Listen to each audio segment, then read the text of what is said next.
In the canyon, that's where I long to be, with my three good companions, just my rifle, pony and me. Bonjour à toutes et à tous, ou bonsoir, ça dépend de l'heure à laquelle vous allez découvrir cette vidéo. Alors aujourd'hui, c'est très particulier, je dirais même plus, c'est une date dans l'histoire de Microciné. C'est une émission assez rocambolesque où tout de suite vous voyez mes invités, qui ne sont pas forcément mes invités, on va dire que ce sont des compagnons, et j'espère des compagnons qui sont des compagnons de longue date. Donc, à ma droite, je dirais plutôt oui, à ma droite, ou à ma gauche, je sais plus. Valérian, vous connaissez. Cinefiles, sans le E, faut pas prononcer le E, que vous connaissez très bien, qui est un peu notre doyen à tous. C'est le grand sage, c'est le grand schtroumpf.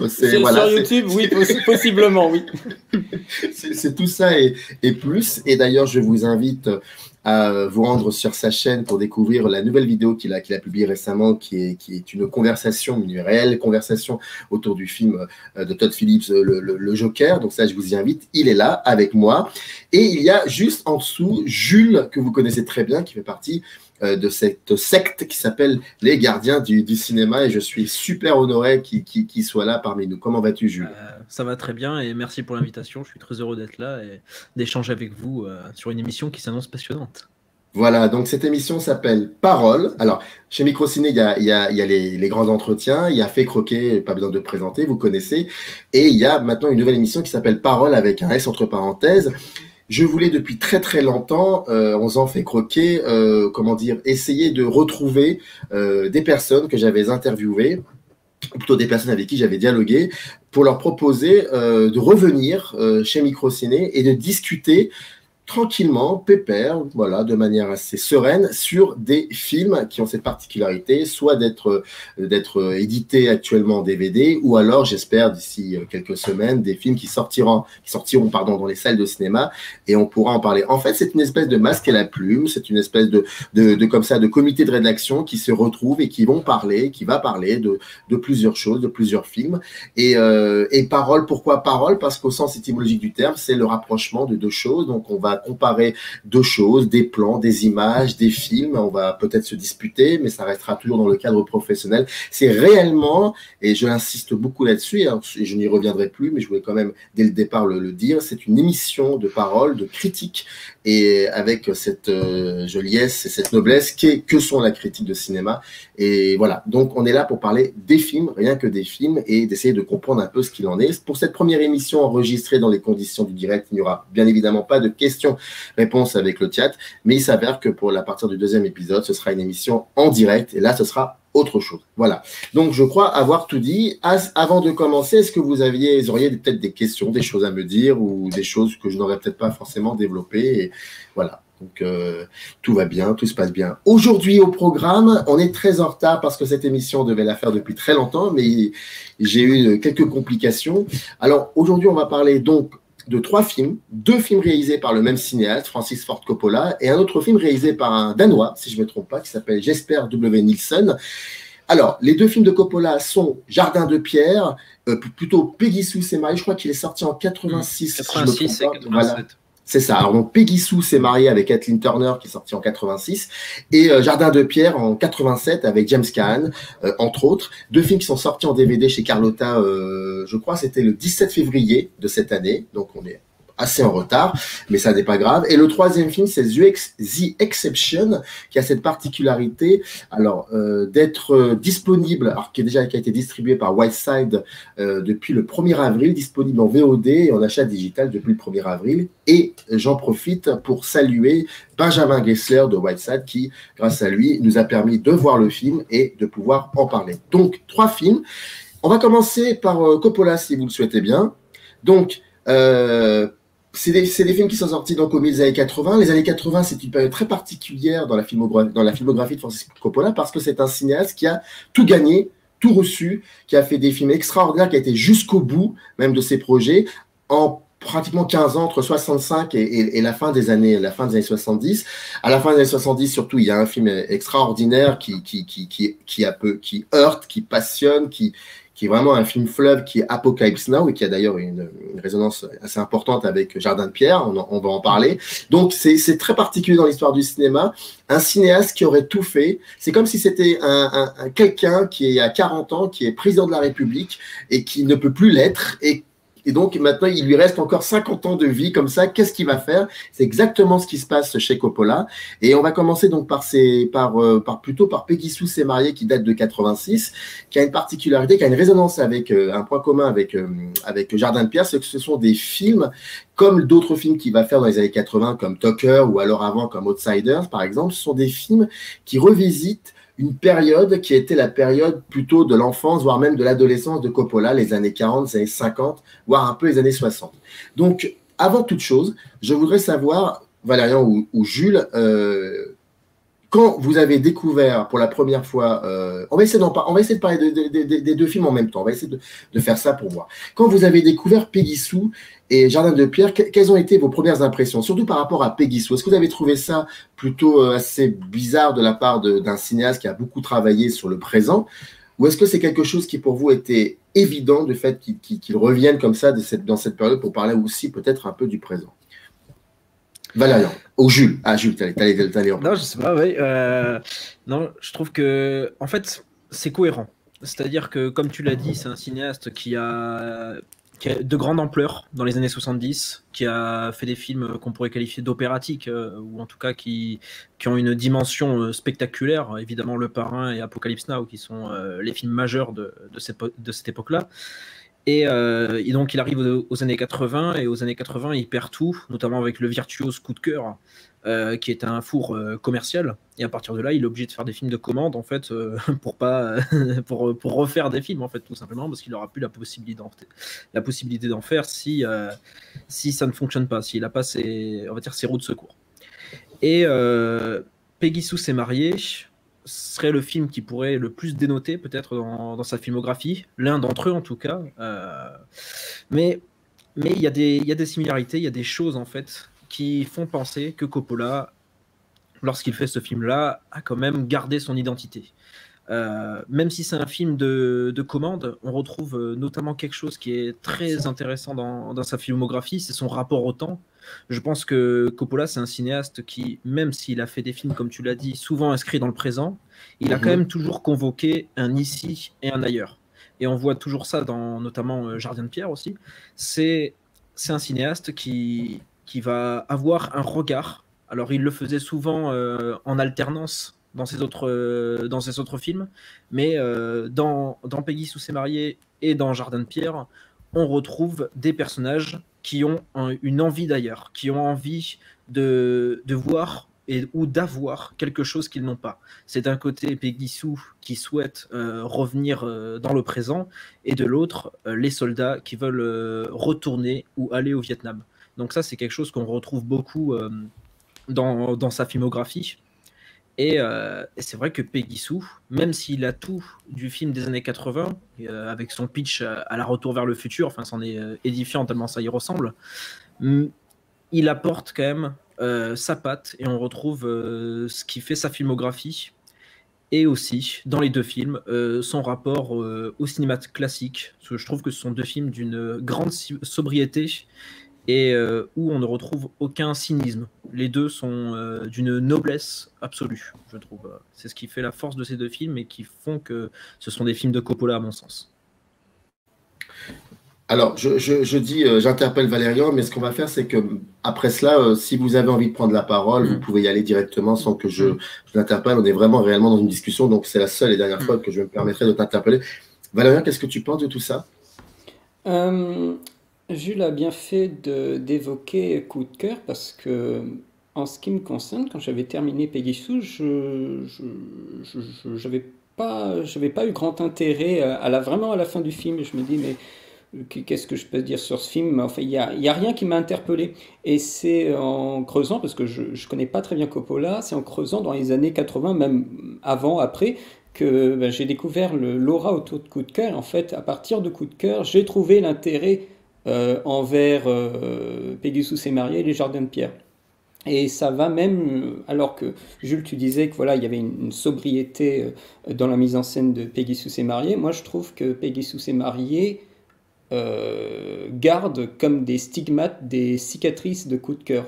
Enfin, il y a deux exemples qui sont assez probants. C'est le passage de miroir qu'il fait au début du film et à la fin du film. C'est littéralement comment on appelle ça, le livre de Lewis Carroll, là, au travers du miroir. Alice au pays des rêves. C'est en plus en anglais, attendez, through the looking glass. Donc c'est littéralement on traverse le miroir. Ce que fait la caméra dans le premier plan et dans le dernier plan, c'est qu'il traverse la caméra. Enfin, il traverse le miroir. Donc pour moi, il y avait vraiment Coppola qui voulait revenir non seulement à une sorte de gloire passée, avec certaines idées. Le passage, justement, où elle va basculer sur cette espèce de passé, on ne sait pas trop ce que c'est, si c'est littéralement qu'elle elle revient dans le passé, mais dans ce cas-là, elle se verrait elle-même comme dans Retour vers le futur, donc c'est une espèce de chose, de rêverie alternative, c'est assez troublant.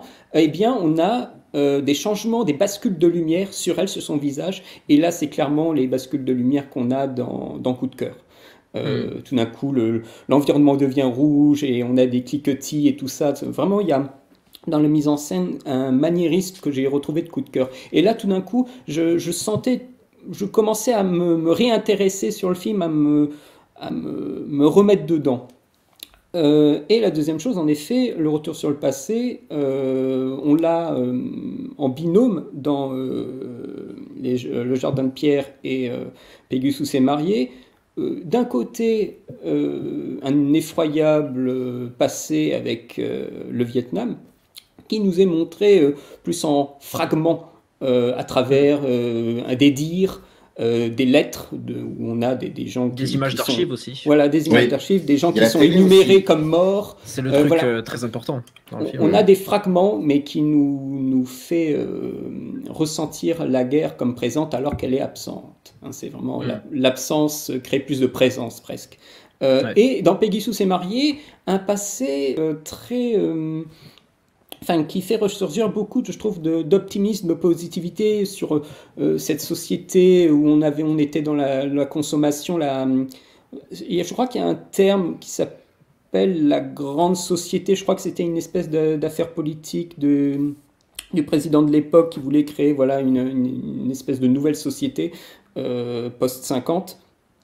Et dans cette société-là, on sent que c'est la société qu'a vécu Coppola, où on a une énergie des quartiers, de la famille, quelque chose qui est vraiment montré, vécu positivement dans le film. Il y a quelque chose que tu as soulevé que j'avais vu aussi, qui est dans Pegasus et marié, à savoir l'ouverture et la fermeture. Il y a une chose fascinante, c'est que quand le film s'ouvre donc sur cette télé, la télévision, c'est quand même un élément très très important dans les deux films, hein, parce qu'on parlait les images qui proviennent du Vietnam. Il y a aussi la télévision dans Jardin de Pierre fait office aussi, renvoie à ce décor qui est là, sans être là, mais c'est un élément assez important. Et donc, dans l'ouverture de Pegasus, tu as Nicolas Cage, jeune, plutôt Nicolas Cage, donc vieux, mais qui est jeune en tant qu'acteur, c'est ça que je voulais dire, en train de faire le pitre, mais il est dans la télé.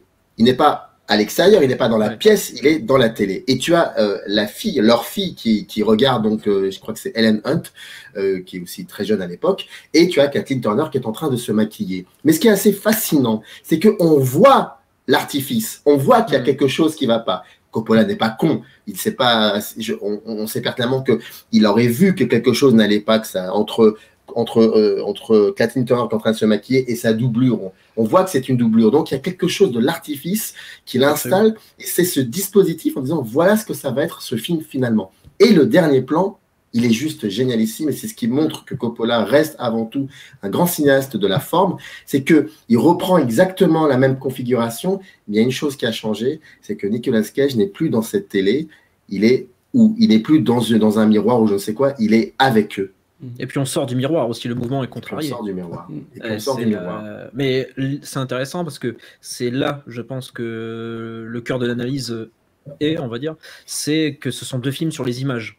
C'est-à-dire que d'un côté, on a un film dans lequel une femme va voyager, mais un voyage introspectif. Donc là, l'intérêt du miroir, on va voir ça, qui va donc, comme on disait, plonger dans le miroir. On va rentrer dans l'image, on va décortiquer l'image. En fait, le film est une sorte de compte-rendu de la vie. Là où dans Retour vers le futur, par contre, le protagoniste se retrouve à être acteur, on va dire, peut changer le passé. Chez Coppola, on ne peut rien changer du tout. Le passé est le passé. En fait, c'est une invitation à vivre le présent, je pense, beaucoup plus. Et dans Jardin de Pierre, ben, c'est une société du spectacle qui nous est montrée aussi. Parce que les soldats qui nous sont présentés, ceux de la garnison dont j'ai... La vieille garde, voilà, j'ai retrouvé le nom. Ouais. La vieille garde qui est présentée, c'est une garnison en fait à titre honorifique. C'est-à-dire que c'est pas une garnison qui a pour but vraiment d'être au combat. Non, non. C'est quelque chose qui est là pour l'ordre de l'hommage, de la représentation. Et ces deux films donc jouent sur ça et ont une vision qui tous deux donnent une importance au passé, une forme de deuil aussi dans les deux cas, parce que dans l'un, c'est accepter la mort d'une communauté de soldats, une mort de masse, et d'un autre côté, eh bien, c'est la mort d'un passé que l'on doit accepter. Comment vous pouvez expliquer, parce que Jardin de Pierre, c'est un contre-champ d'Apocalypse Now de la fin des années 70. Comment vous pouvez expliquer quand Coppola fait Apocalypse Now, d'ailleurs il le dit le jour de la conférence de presse à Cannes, il dit c'est pas un film, quoi, c'est la guerre, c'est réellement ça, c'était comme ça que ça s'est passé, et on sentait que là le film avait vraiment pris le dessus sur sa personne. Ça vient du documentaire, du making of qui avait été réalisé par sa propre femme.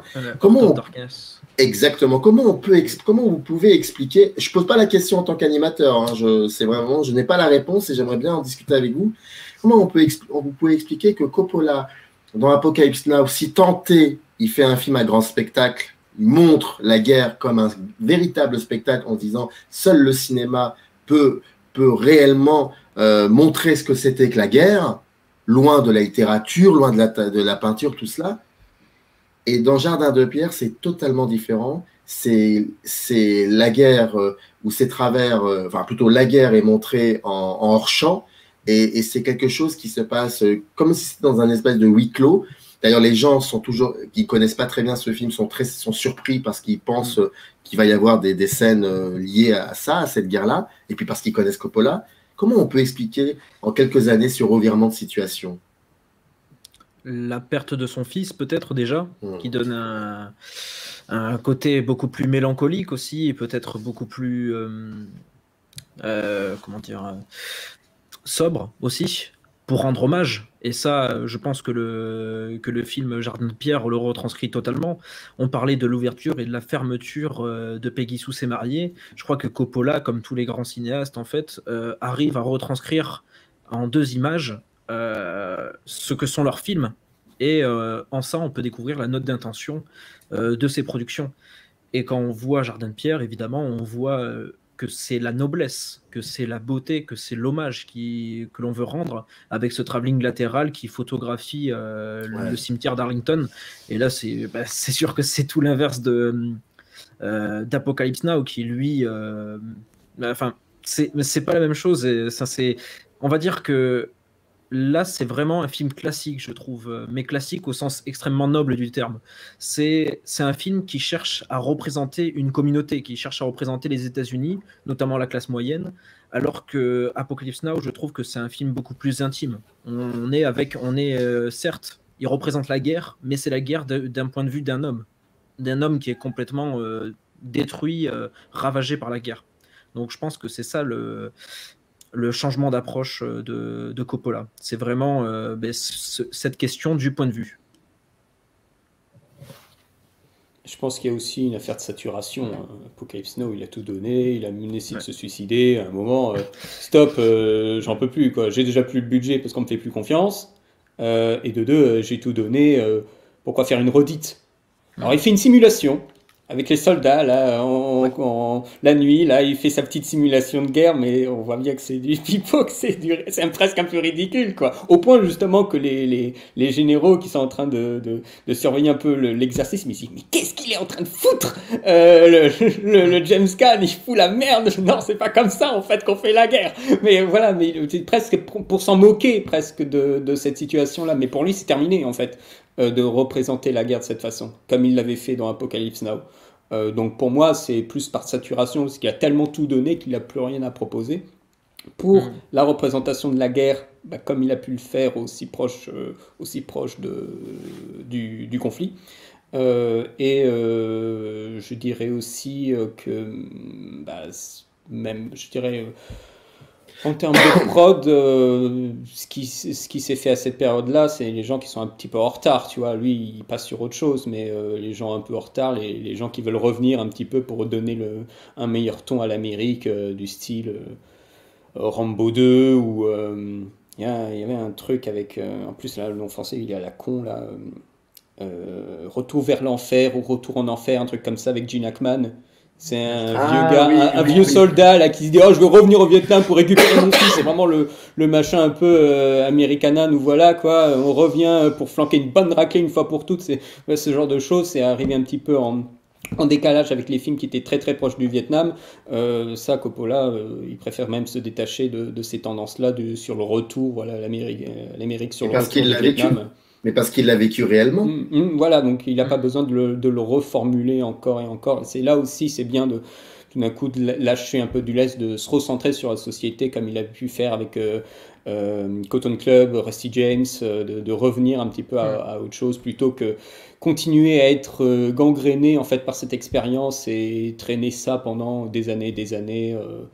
Je trouve que c'est plus sain pour l'esprit, qui a été vraiment très maltraité, de ce que je me souviens du docu, ça fait très longtemps que je ne l'ai plus vu, mais voilà, ça l'a vraiment épuisé, donc là, c'est bien qu'ils reviennent à des films moins démonstratifs, puissants, surtout Coup de cœur, qu'il a vraiment asséné, vraiment 82, c'était aussi bien pour Fassbinder, il en est mort, avec Querelle, boum, terminé, et lui, ça l'a achevé financièrement, donc pour pas mal de gens, faut commencer à changer de disque, en fait, donc je pense, oui, Coppola, lui, il voulait plus en entendre parler, il a fait ça, je sais pas si c'était une œuvre où on l'a incité vraiment de le faire, de toute façon, c'est pas lui qui a fait le scénario, c'est le mec de Running Man, là, de n'importe quoi, de Rain Man, pardon.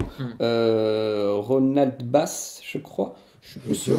Donc c'est même pas, il n'en est même pas le scénariste, quoi. Donc pour moi, c'est vraiment un détachement et une envie de passer à autre chose. Donc il fait son deuil. Il fait son deuil de Apocalypse Now avec c'est ça. avec il y a le moment de, il y a vivre la guerre. Et dans Apocalypse Now, et ici c'est la guérison. Mais c'est une autre époque aussi. On a le temps de prendre du recul. Aussi, Coppola est moins jeune. Mais tu vois, c'est le désenchantement. Il a moins cette fugue. Je sais pas si c'est la guérison, c'est plutôt la gueule de bois, plutôt. Ouais. Je pense pas qu'on peut en guérir de ça. Non, mais tu vois, c'est le désenchantement de James Caan qui est un petit peu blasé par ce qui se passe. Et t'as le jeune qui veut aller au Vietnam. Oh, tu vois, on va refaire un peu Apocalypse Now et tout ça. Et l'autre, calme-toi, mon petit gars. Voilà, c'est amusant, quoi. C'est ce qui est intéressant dans le film, c'est que il y a, on va dire, les deux veulent retourner au Vietnam, mais ils n'ont pas le même but. Il y en a un qui veut sauver des vies et l'autre qui veut gagner des médailles. C'est toute la contradiction du film. Et en ça, dans les deux films, justement, c'est ce qui est très intéressant, c'est qu'on est dans l'ordre du simulacre. Tu parlais notamment de la séquence où il y avait James Caan qui faisait complètement rater la séance d'entraînement pour simuler un combat au Vietnam. Bien, on retrouve ça dans tout Peggy Sue aussi, puisque tout le film a pour vocation, en tout cas reprend les codes du soap, donc de ce genre, on va dire, télévisuel qui est toujours présent et qui joue sur les conflits de mœurs en représentant, on va dire, une caste moyenne dans lesquelles on voit les conflits entre, généralement dans une petite communauté. Et donc on retrouve ça dans Peggy Sue s'est mariée. Dès le début, on a ces questions de l'image. C'est l'image, l'image, l'image. C'est vraiment ces deux films-là, c'est ça qui est au cœur de ces deux œuvres. Parce qu'on on a vraiment dans Peggy Sue un film dans lequel, tu le disais Samir, on a cette question de la facticité. Ouais. On a Nicolas Cage qui est présenté à travers une télé. On a des relations qui, au début, nous est présentée comme, la relation entre les deux est présentée comme vraiment superficielle. Et on arrive dans la séquence qui va lancer le film, qui va lancer l'intrigue, avec ce bal qui rassemble. Incroyable, incroyable cette séquence du bal. Ouais, cette Incroyable. séquence est extraordinaire. Et on arrive, et en fait, elle est grimée, ou je sais pas comment on pourrait dire, mais habillée en elle de 20 ans plus tôt. Quand on arrive, on la voit, elle, en photo avec Nicolas Cage. Et en fait, c'est tout. Ce n'est plus elle que l'on vient voir, mais l'image que l'on avait d'elle 20 ans plus tôt. Donc en fait, on parle déjà à son elle du passé. Et c'est ce qui est passionnant dans le film, c'est qu'en fait, quand on va rentrer dans le passé, on a la présentation de toutes les séquences habituelles que l'on aurait dans un film qui présente des étudiants américains.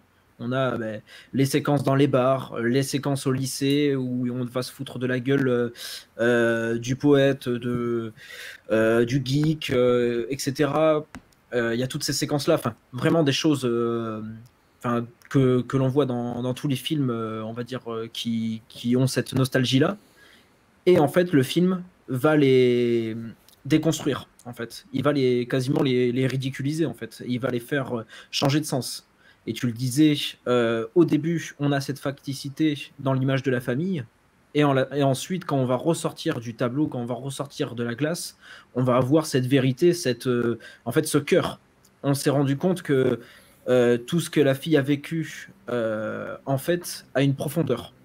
C'est ça qu'explore Coppola. À la base, on a cette image-là qui nous est présentée, cette image de surface avec toute l'imagerie, toutes les choses que l'on va voir de surface, les photos, les actions qu'on va représenter dans les autres films, etc.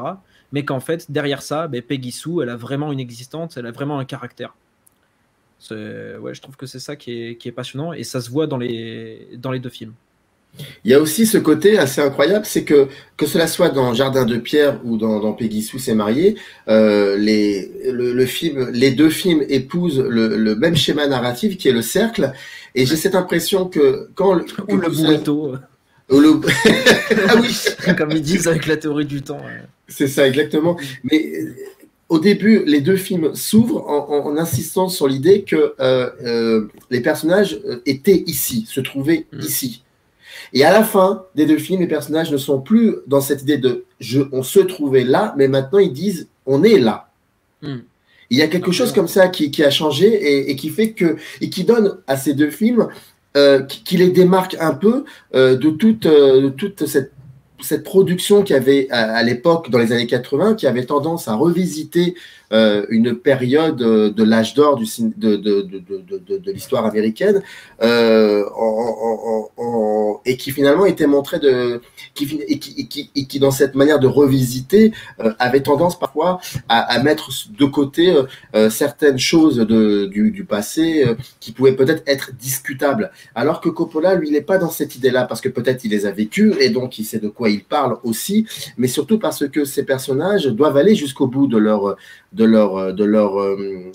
doute, et donc ça devient des tragédies, effectivement, comme disent d'ailleurs, comme dit Truffaut dans La Nuit américaine, où je crois que c'est son producteur, c'est une tragédie parce que ils vont jusqu'au bout de leurs actes. C'est un peu cela. Et donc moi j'ai l'impression que ce qui différencie de toute cette production un peu mielleuse et qui fait que Coppola vraiment a toujours été quelqu'un d'à part, c'est qu'il montre des personnages qui qui sont comme des fantômes, qui étaient ici, qui étaient là, on voit leurs traces, mais il se passe un truc qui fait qu'à la fin, ils sont plus dans le passé, mais dans le présent, ils sont réellement ici. Et le fait que quand tu vois le début de Jardin de Pierre, l'ouverture, qui est, comme tu le disais, c'est la société du spectacle, et à la fin, la manière que James Caan a de baisser sa main, je trouve ça juste extraordinaire. Il y a une idée du on nous présent fait voir l'envers. On nous fait voir l'envers. C'est ça, c'est vraiment, c'est ce que j'ai essayé d'expliquer. Je sais pas si j'ai été très clair, mais il y a vraiment cette superficialité au début du récit. On voit cette image, on la regarde et elle a quasiment aucune force. Et après, quand on la revoit, elle nous saute aux yeux. C'est ça. C'est amusant, Samir, que tu parles de fantômes, parce que moi j'avais lu le papier qu'avait fait Roger Ebert à l'époque sur Pegasus et marié, et il disait c'est comme visiter un cimetière où tout le monde est encore vivant. Ouais. C'est beau ça, ça c'est beau. Moi j'aime beaucoup ce critique, hein. J'ai souvent lu ces critiques quand je faisais un film un peu plus âgé. Je vais faire une autre citation parce que c'est sur les DVD de Carlotta. Carlotta avait mis ce petit extrait de Jean-Baptiste Toré, c'est quand même un spécialiste de ces années-là. Tu peux y aller, hein. L'image de cette décennie des années 80 sous perfusion littérale d'une autre, les années 50, constitue peut-être alors l'une des images les plus justes du cinéma américain sur lui-même. Oui, je pense qu'il a entièrement raison. Mais c'est drôle parce que quand tu parles de communauté, Jules, et tu l'as dit, tu l'as utilisé 2 fois ce mot, je ne peux pas ne pas penser, alors que c'est autre chose, c'est fait en 74, 75, à Voyage au bout de l'enfer. Voyage au bout de l'enfer, ce qui est, quand je redécouvre Peggy Sue il y a quelques semaines, ce qui est très drôle avec Voyage au bout de l'enfer, et je pense à Voyage au bout de l'enfer, pourquoi? Alors que ça n'a constamment rien de différent, mais tu vois, il y a la scène du mariage. Alors la scène du mariage, elle est longue, mais j'ai envie de te dire la scène dans la salle des fêtes, dans Voyage au bout de l'enfer, qui est assez particulière. Et il y a la scène du bal dans Peggy Sue au début, où tu as en quelques plans, furtivement, quand elle a été nommée une 2e fois reine du bal, elle est là, elle est en pleurs, et tu as des plans furtifs comme ça sur certains personnages qui ont un lien très fort avec elle, et tu les vois. Même s'ils ont endossé un costume qui est plutôt suranné, mais tu les vois réellement, tu les vois ce qu'ils sont réellement. Par exemple, une amie qui ne dit rien et on se comprend qu'elle a toujours été jalouse et qu'elle aurait toujours envie d'avoir ce rôle-là. Son mari, Nicolas Cage, qui pour une fois n'est pas dans le délire, n'est pas dans la grimace, il est extrêmement beau, très tendre et en même temps très froid. C'est des petits moments comme ça assez furtifs où tu sens qu'il y a il a une manière comme ça de balancer le rythme, ou plutôt de le cogner le rythme Coppola, c'est juste incroyable. Et quand tu regardes, moi, à chaque fois que je regarde Voyage au bout de l'enfer, quand toute cette période, toute cette première partie se termine, où tu vois De Niro qui va essayer de choper, qui le chope d'abord Lorraine, voilà, et puis on passe à la guerre. Et j'ai l'impression que toute la partie de la guerre, j'ai l'impression que tous ces personnages n'ont qu'une hâte, c'est de revenir dans le passé, finalement. C'est de dire, mais c'était mieux avant. C'était vraiment mieux avant. Et puis, il y a cette séquence où chacun revient à sa façon. Et j'y trouve, et en voyant Peggy Sue, je lui trouve, mais alors vraiment, c'est des légères similitudes. Hein, j'insiste beaucoup sur ce mot, légères similitudes. Mais il y a quelque chose comme ça... dans Voyage au bout de l'enfer, il y a un côté, et c'est peut-être cela qui a fait que ce film a été énormément critiqué, mais dans un point de vue négatif à l'époque. Je sens que dans Peggy Sue, il n'y a pas cette envie de revenir vers le passé. Il y a le système du rétroviseur qui dit on va continuer. Dans Voyage au bout de l'enfer, c'est différent, j'ai l'impression. J'ai l'impression que c'est différent. Oui, mais complètement. Mais c'est ce que je disais. Après, c'est vraiment l'acceptation du passé dans Peggy Sue, et même dans Jardin de Pierre. Ce sont des films qui ne sont pas nostalgiques. Je pense. Même si on revient dans le passé, en fait, on peut pas le changer, on doit l'accepter. Et c'est ce qui fait la différence, je pense, avec Voyage au bout de l'enfer, même si il y a quand même aussi cette question du passage du vécu, donc obligatoirement du présent. Mais en effet, ce sont des films qui parlent du temps, et Coppola, je crois qu'il en a fait un peu sa marque au fil des années, ne serait-ce que Dracula, que l'on retrouve dans la séquence justement où elle se réveille et où Nicolas Cage joue le vampire. Dans Peggy Sue s'est mariée. Voilà, J'ai mélangé. J'ai essayé de trouver Nicolas Cage dans Dracula. Il me dit tiens merde, je l'ai loupé. Alors celui-là j'ai loupé. C'est la director's cut. Il y a et juste une petite chose peut-être et peut-être que Valérie tu voudras rajouter aussi quelque chose avant qu'on passe au prochain film. Effectivement, je suis d'accord avec toi, Jules. L'idée de la perte d'un être fort, d'un être cher, d'un être aimé, ça c'est clair que ça se retrouve dans Peggy Sue. D'ailleurs, il y a un très beau papier dans Criticad, je crois, qui parle de Peggy Sue, l'auteur explique la manière que Kathleen Turner a de prendre dans ses bras celle qui est censée être sa sœur, c'est Sofia Coppola. Il y a comme ça quelque chose de très fort. Et là où je voulais en venir, c'est Coppola qui en fait presque le faisait pour sa fille, comme s'il marquait à la pellicule l'existence de sa fille et de ce temps, le temps du foyer qu'il ne pourra plus jamais retrouver. Après ces années, quand on a des enfants et qui grandissent, tout simplement. Et bien tout cela, ensuite, il le questionnera aussi, je veux dire, dans Twix par exemple, ou avant dans Dracula. Donc c'est quelque chose. Le film avec Robin Williams aussi, où il se passe un peu la même chose finalement. Ah oui. Jack. Ouais, Jack. Ouais. Donc il y a comme ça, il y a une manière de. C'est pour ça que les années 80 chez Coppola, même si pratiquement tous les films qu'il a réalisés sont des films qui revisitent une certaine histoire de l'Amérique, histoire dans laquelle lui-même en a été l'acteur. Par exemple, un film comme Tucker, ça lui parle beaucoup à Coppola parce que son propre père avait aussi une voiture Tucker. Donc il y a quelque chose qui est très très fort dans cela.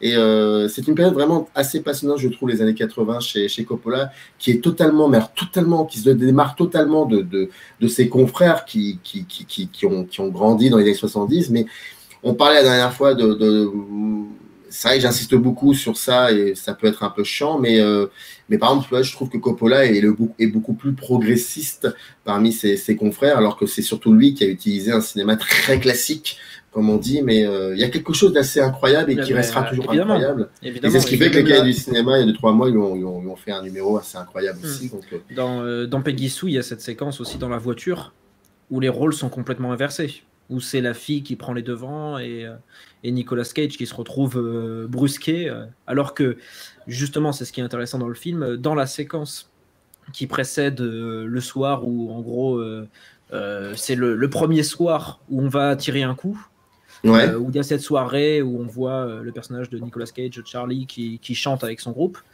lorsque il y a le père juste avant qui dit à Nicolas Cage contiens-toi, en gros on est vraiment dans l'esprit conservateur américain, le sexe après le mariage, tout ça.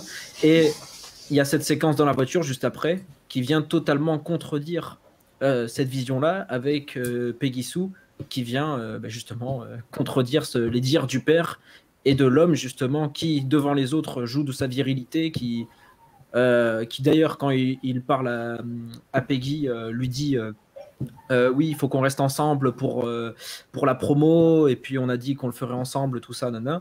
Et bien dans la voiture, c'est la fille qui prend les devants, et c'est lui qui n'est pas capable en fait, qui a peur, qui perd ses moyens. Donc justement, sans ça, c'est un film assez progressiste, surtout au vu du cinéma américain des années 80, qui lui est très prude justement. Et très prude. Avant d'aller au Danemark pour parler de The Exception, est-ce que peut-être Valérie aurait envie de rajouter quelque chose ou de dire que nous avons rien compris et je vais vous expliquer pourquoi nous non, quand Jules parle de cette scène de voiture, mais je trouve que c'est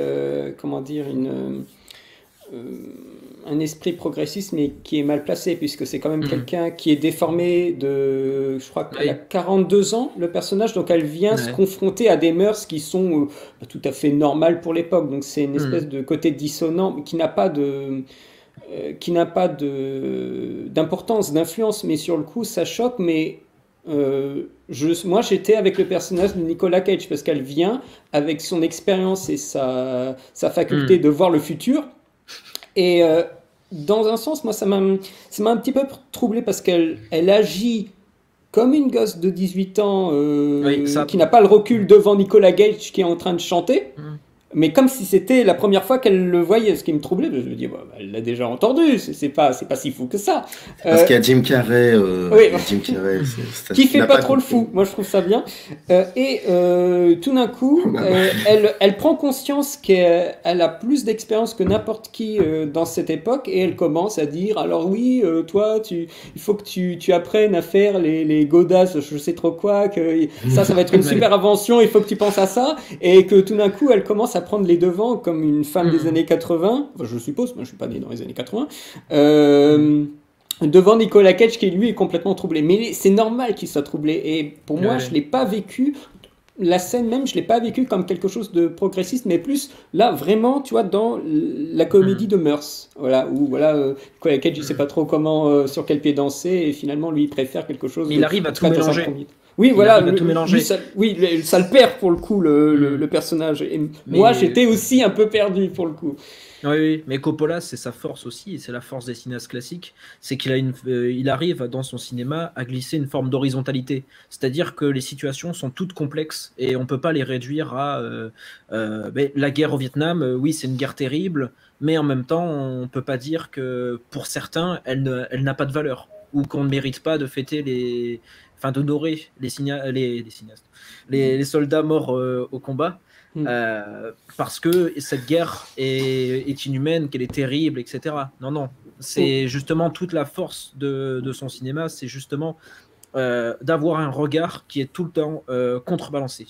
Et dans ses choix, on dirait que non pas qu'il soit dans une forme de contradiction envers lui-même, mais qu'il dit chaque situation en fait est contradictoire, parce qu'obligatoirement, même s'il se passe quelque chose dans la même action, les personnages ou même lui peut avoir une forme de pensée qui s'opposent. En fait, on peut penser plusieurs choses sur les mêmes événements, et tu as raison de souligner l'âge du personnage principal, enfin le corps d'adulte avec, on va dire la psyché d'un adulte et le corps d'un enfant, parce qu'elle va faire des choses qui sont complètement décalées au vu de l'âge qu'elle a aussi, et le regard qu'elle a. Elle va boire tout de suite. Ouais. Oui, et père, pardon. Ça donne des situations comiques, mais si on y pense, c'est vrai qu'il peut avoir certaines séquences qui peuvent avoir un double sens assez intéressant. Un effet kiss cool, quoi. Ouais. Bah oui, par exemple, quand il y a la séquence où elle retrouve ses grands-parents, qui est une séquence assez bouleversante, mais ça s'éternise pas. C'est ça qui est fascinant chez lui, Coppola, c'est que le lendemain de ce moment fascinant où elle leur explique que on comprend finalement qu'elle leur a expliqué qu'elle venait du futur et qu'elle va avoir des enfants dont l'un des deux sera une fille et portera le prénom de sa grand-mère, Betty, si je me trompe pas. Et je crois qu'elle s'est jouée par Maureen O'Sullivan, qui est quand même une sacrée actrice de l'histoire du cinéma américain des années 30 et 40. Donc, il y a un truc assez incroyable. Et puis, le lendemain, elle suit son grand-père qui l'emmène dans une espèce de rituel sauterie entre potes. Très et là, bizarre cette séquence. Et c'est très bizarre. Oui. Mais vraiment, ça m'a sorti du film à ce moment-là. Je me suis dit, mais qu'est-ce que ça fout là en fait? En même temps, ça comprend l'idée du film de cette époque-là, des années 80, qui peut avoir le ressort fantastique, etc. Mais en même temps, je me dis, mais on est où? Ça nous sort complètement du regard purement naturaliste de Coppola. Mais ça permet à Nicolas Cage de venir la sauver, entre parenthèses. Ouais. C'est d'ailleurs assez beau quand tu vois le cœur, le collier en forme de cœur que lui donne Nicolas Cage, et que dedans, ce n'est pas le couple qui est en photo, mais ce sont les enfants. Et je trouve que ça me permet de faire une analogie que je trouve assez forte. Je sais plus qui l'a dit, c'est un artiste, vraiment, peut-être que vous allez m'aider sur ça, mais qui dit la sculpture est déjà dans la pierre. Et en fait, ce collier, c'est comme si, en gros, les enfants étaient déjà dans le couple. Et c'est ça qui fait aussi que Peggy se marie. C'est peut-être parce qu'elle pense à ses enfants aussi. On va passer maintenant à une autre époque, à un autre film. Encore que Jules, tu trouves quelques incointances entre The Exception et Coppola, et je veux absolument que tu nous expliques pourquoi. Alors, comme je vous l'avais expliqué en champ, je suis très mauvais pour raconter le synopsis, donc je vais me permettre de le lire quelques lignes. En tout cas, je répète que Peggy Sue s'est mariée et Jardin de Pierre sont deux films édités chez Carlotta.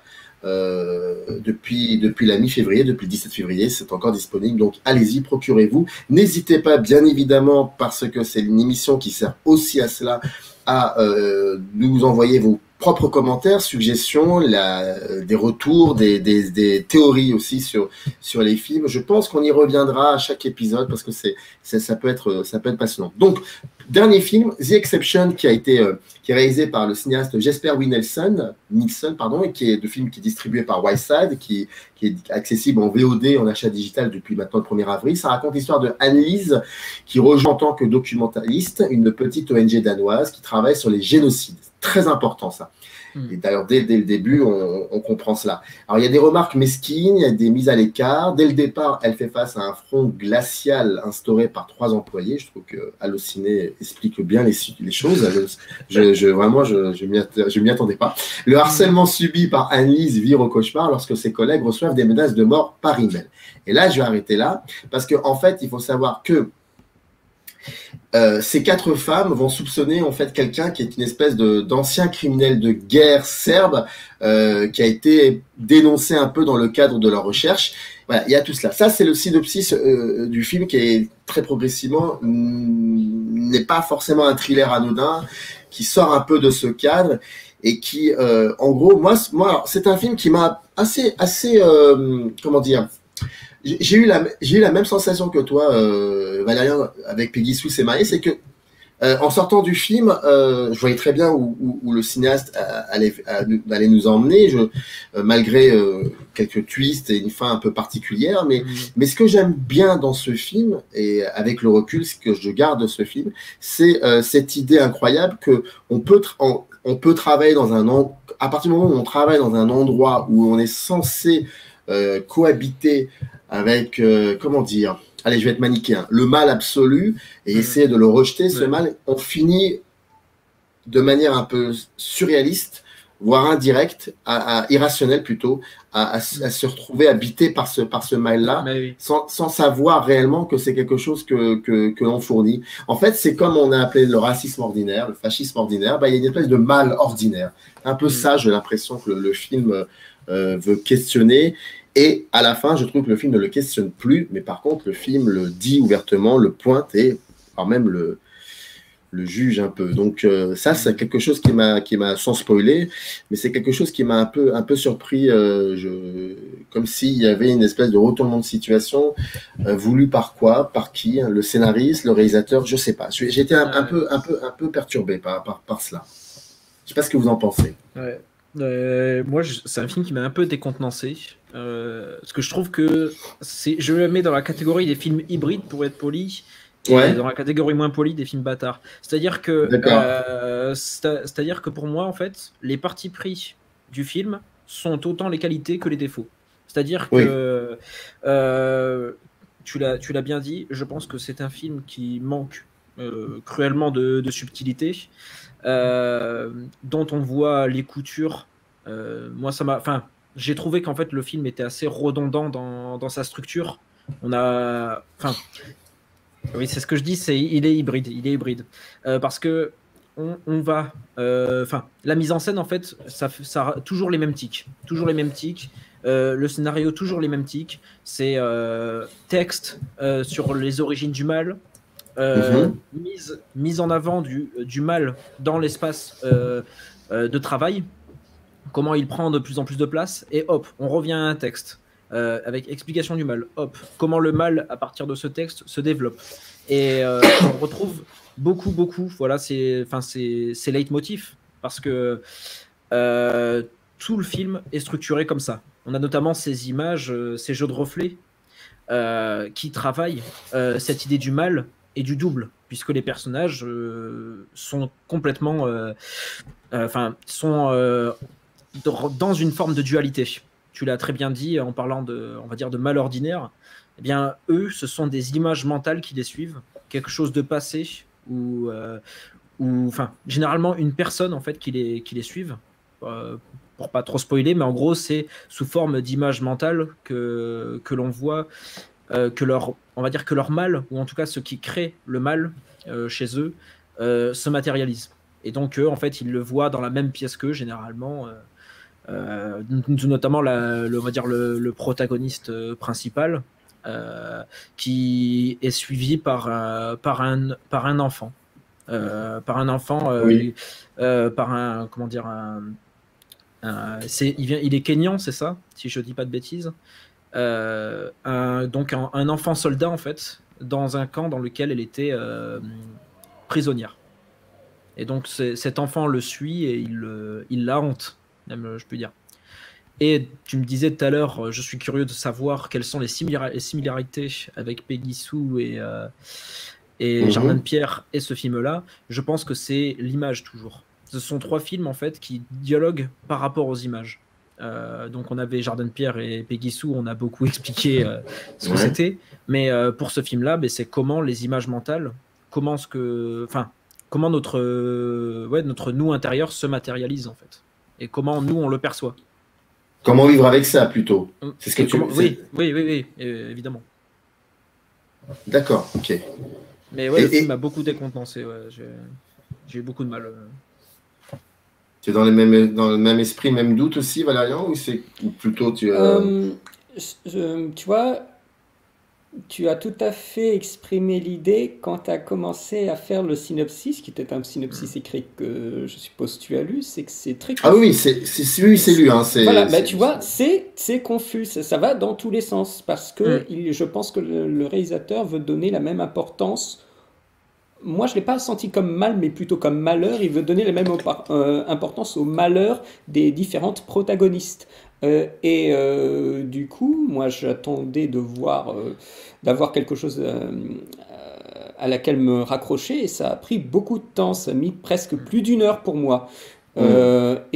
Finalement, j'étais dans l'attente de la compréhension de où allait le récit, et s'en dégager l'ennui de la résolution.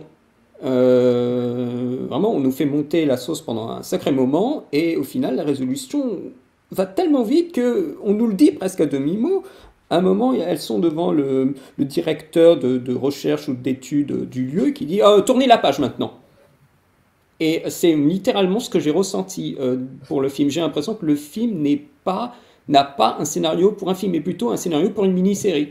D'où justement ces impressions de répétition qu'il y avait. C'est que pour moi, la structure pourrait peut-être même correspondre un peu mieux à une petite série, une mini-série de quelques épisodes, qu'à un film où on doit presque faire entrer les choses un peu au forceps, avec des pistes qui sont pas vraiment, qui sont données dans le film, clairement. Là, c'est une des collègues qui a une liaison avec un copain de l'espèce de mafieux tueur. Mirko Zigic, je crois qu'il s'appelle. Voilà, et ça c'est balancé, et à la fin on nous dit encore un petit peu, mais il n'y a rien, c'est comme un espèce de petit déchet de scénario. Tout ça en fait cumulé a fait que pour moi le film était assez vain, en effet cousu de fil blanc. Plus, de toute façon il n'a pas le temps de faire grand chose d'autre, donc en gros ce qu'il a fait c'est qu'il a vraiment filmé les scènes. Je trouve que en termes de mise en scène il n'y a pas des masses d'idées, il y a 2-3 plans qui sont vraiment très beaux, comme tu disais, les plans de projection sont très très bien, c'est surtout des jeux de reflets en fait. Non, pas seulement, il y a des moments quand même la mise en scène souvent.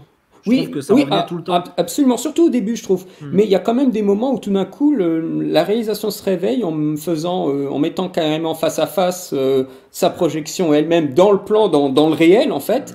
Et je crois même que ça va jusqu'à un plan qui est très très beau, où on a la terre de l'endroit où elle a été prise en otage qui s'invite en fait dans le décor de travail.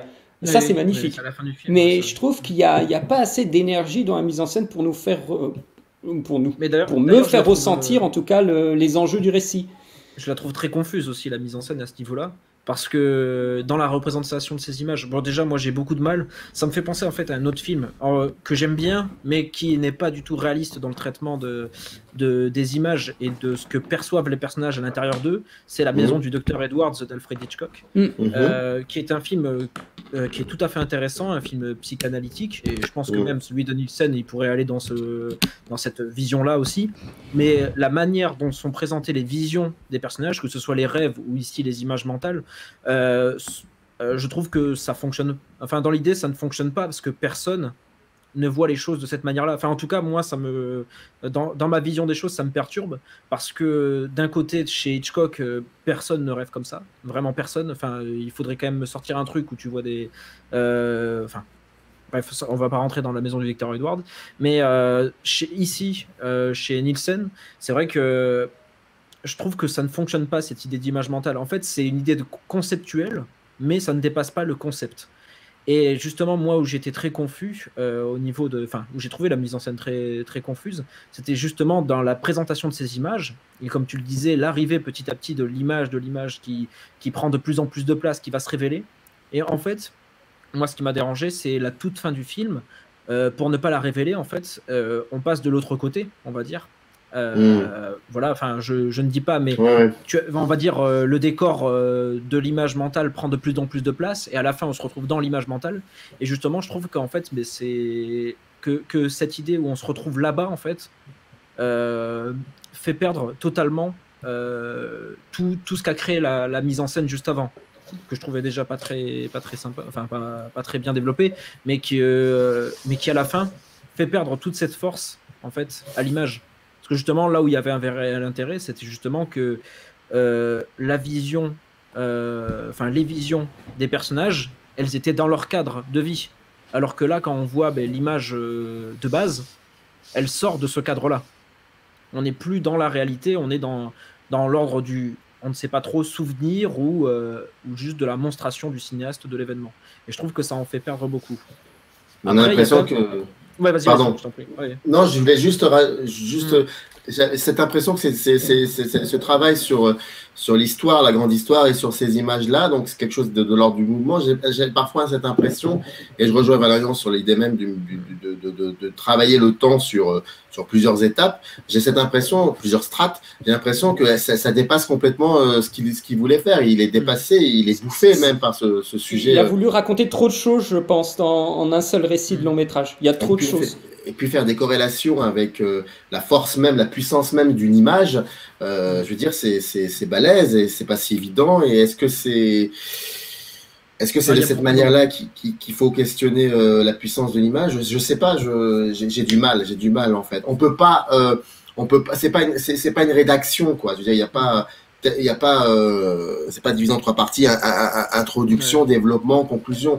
C'est pas possible. On peut pas questionner la puissance de l'image de cette manière-là. C'est trop théorique en fait, je trouve. Et oui, je pense qu'il faut... Ouais. Après, le film a quand même des qualités sur certaines choses, je trouve.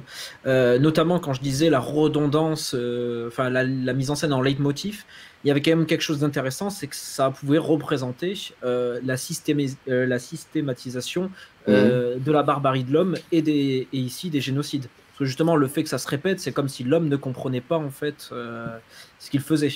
Et ça, j'ai trouvé ça plutôt intéressant. Et c'est vrai que le cadre de l'intrigue, comme ça, on va dire, dans un lieu qui rassemble l'histoire, qui rassemble les images et qui essaye de les décrypter pour corriger l'homme, je trouve que c'est un milieu assez intéressant pour justement questionner le mal, on va dire, peut-être pas le mal, mais au moins la brutalité que l'on a en chacun de nous. Je trouvais que ça, c'était des idées pertinentes. Mais en fait, c'est ça, c'est ce qu'on a esquissé depuis le début, je pense. C'est qu'en fait, le film a des idées, des concepts qui peuvent être passionnants, mais la manière de les diriger, de les exécuter, en fait, elle est ratée, tout simplement.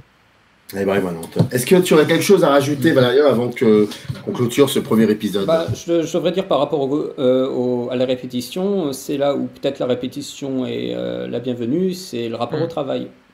Ouais, c'est vrai, par c'est la vrai. répétition, quand tu dis du mal, mais plus voilà, de la brutalité, pour le coup, le travail, ce qu'on nous présente là, c'est un peu léger, pardon, c'est plus léger, mais par répétition en fait de petits conflits au travail, on peut vraiment faire en sorte que la situation s'envenime. Et c'est vrai que ce rapport au travail, le rapport entre collègues, c'est très très simple, hein. C'est presque une chose qui prend beaucoup plus de place que tout le reste. Et je ne sais pas si c'était une volonté du réalisateur de prendre autant de temps sur cette part du récit, du rapport entre collègues, au point que ça en devienne un jeu de suspicion et de paranoïa par rapport aux autres thèmes, quoi. Donc, en effet, encore une fois, trop de choses qui sont de très belles choses, hein, de très bonnes idées, mais mises tout ensemble, on n'en a pas une qui est développée à plein poumon. Et du coup, en tant que spectateur, on voit des bonnes idées de potentiel narratif, mais tout est très frustrant parce que rien n'est poussé au bout. Tu vois, ce qui est drôle, c'est que ce film me fait penser aussi dans sa manière de partir d'un décor très simple et en même temps très touffu, qui est le décor de l'entreprise, en quelque sorte, et d'embrayer vers quelque chose de beaucoup plus officiel, beaucoup plus fort, qui est la grande histoire. Ça m'a fait penser à ce film français, La question humaine de Nicolas Clautz, un film incroyable avec Mathieu Amalric, qui est une espèce de DRH dans une entreprise un peu sclérosé, et il se passe des choses, il essaie de voir un peu ce qu'il en est, et puis progressivement le film embrasse sur la Shoah, sur l'idée de la Shoah.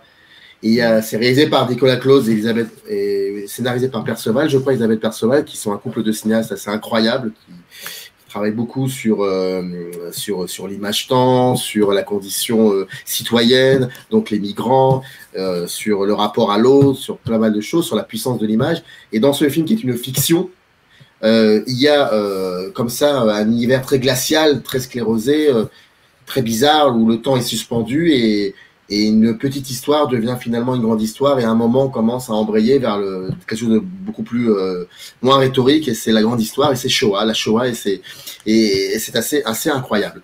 Et ça me faisait penser un peu dans la manière de vouloir faire.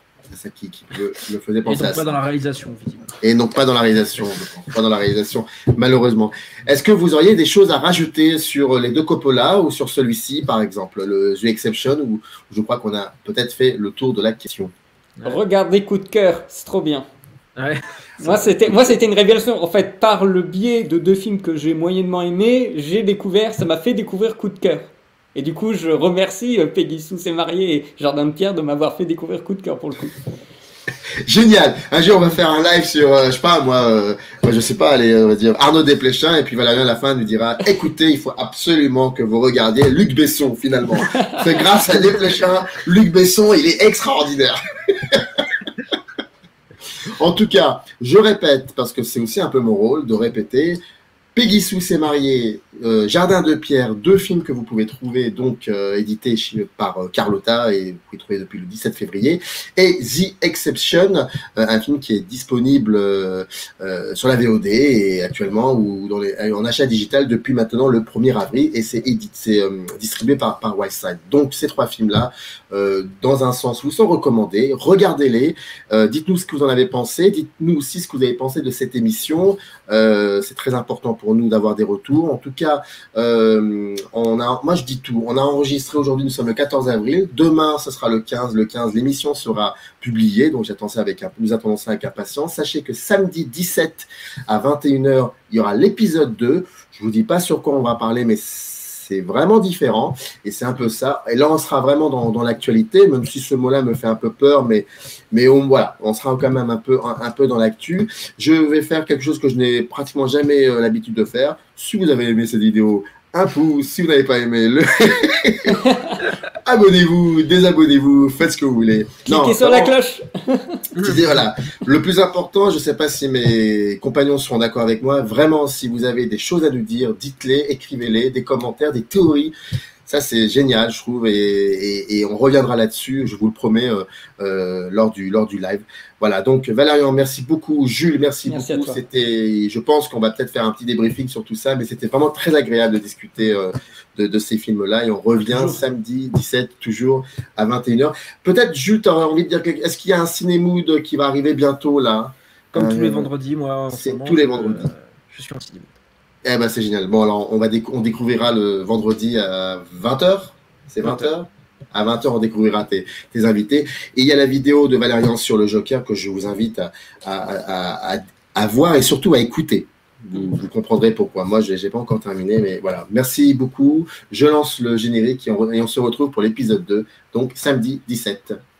Bonne journée à vous. In the canyon, that's where I long to be, with my 3 good companions, just my rifle, pony and me.